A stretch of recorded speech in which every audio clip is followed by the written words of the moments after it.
Hello guys, welcome back to the channel. So today we are going to look about the time management for the NEET MDS.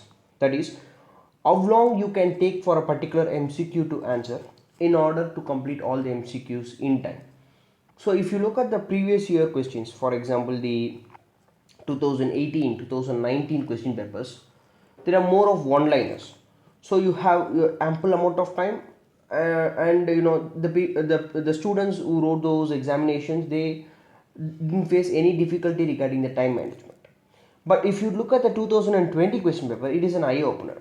There are a lot of case scenario questions, there are a lot of four liners, five liners. So what happened? Ultimately, the students were not exposed to that previously, so that resulted in a lot of time management problem, as well as the students could not able to concentrate on the questions which were actually easy, but that was made difficult because of the pressure due to the time management.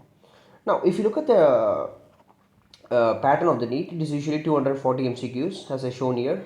It is split into 100 and 140 MCQs. So the first part is 100, the second part is 140, basic sciences and clinical sciences. Okay, the time they allocate for this is 180 minutes, which is approximately for a one MCQ you have to answer within 75 seconds, which is very good for a one liner. For example, if a factual question comes, if a fact or a straightforward one liner comes, you can definitely answer that in 10 to 20 seconds, and you can save that 50 to 55 seconds for the question which you cannot uh, guess, or you cannot answer that within the period of time.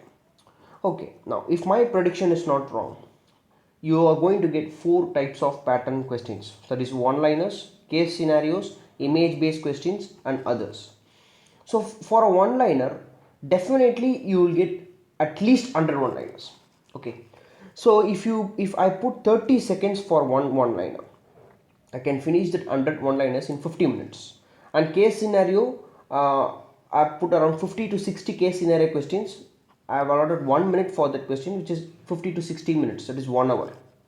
And image based questions, 10 to 20 image based questions, again 30 seconds for each image based questions, which will take you to 10 minutes. And the others can be whatever it can be again a one liners, again case scenario questions, or again image based questions. That is going to play a very important role, because if you are going to keep on writing the examination till 3 hours, till your 180th minute, then you are not going to get good marks. You should finish at least 20 minutes before the question, before the exam ends, and you should have a look at all the questions one time. Okay, but 80% of the times, whatever the option you mark for the first time, it's going to be correct. Don't try to change. What you're going to do is you are going to check whether you have missed any questions accidentally, or if you mark some questions for review, and if you are 100% sure that option is not right, you can definitely go ahead and change that. But other than that, never try to change any options.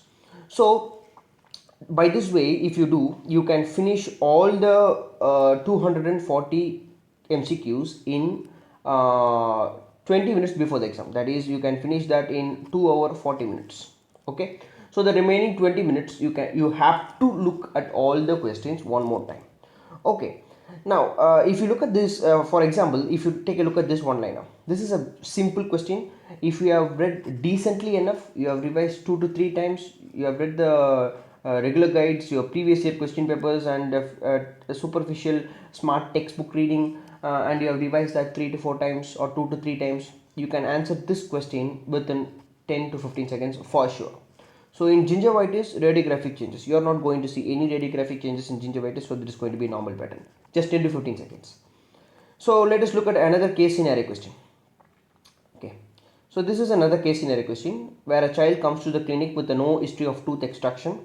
On examination, the hair is sparse and there are multiple clinically missing teeth, and the child also shows no sweating, and OPG reveals multiple missing and permanent teeth.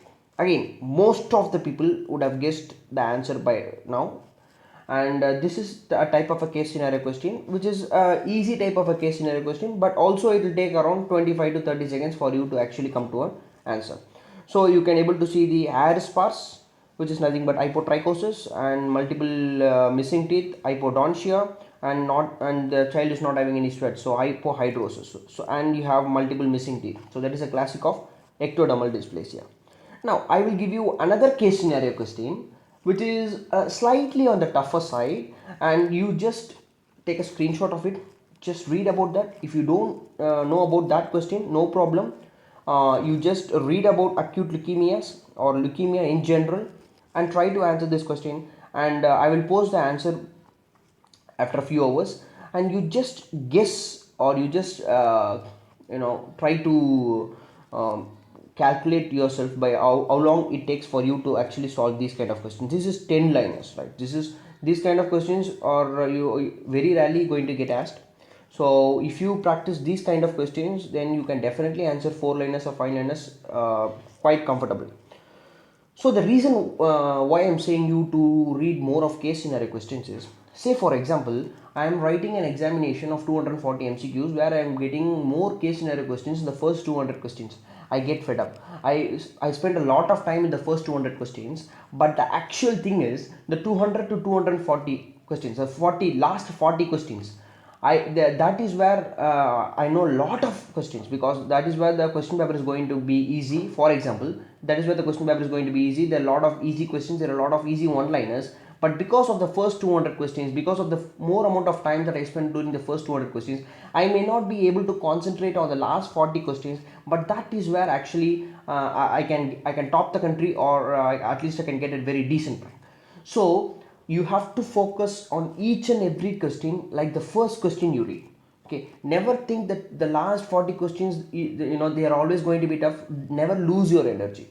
So for that, what you should do is read the question quickly from now on. For example, try to read the question fast, but that doesn't mean you should skip options or you should skip the words in the question. Read every word in the question a little bit faster. So by this way, by this practice, you can definitely improve your reading skills, as well as you can improve the time which you are going to answer the question. Okay, so I hope this video was helpful. If this video was helpful, please share with your friends. Thank you for watching this video, guys.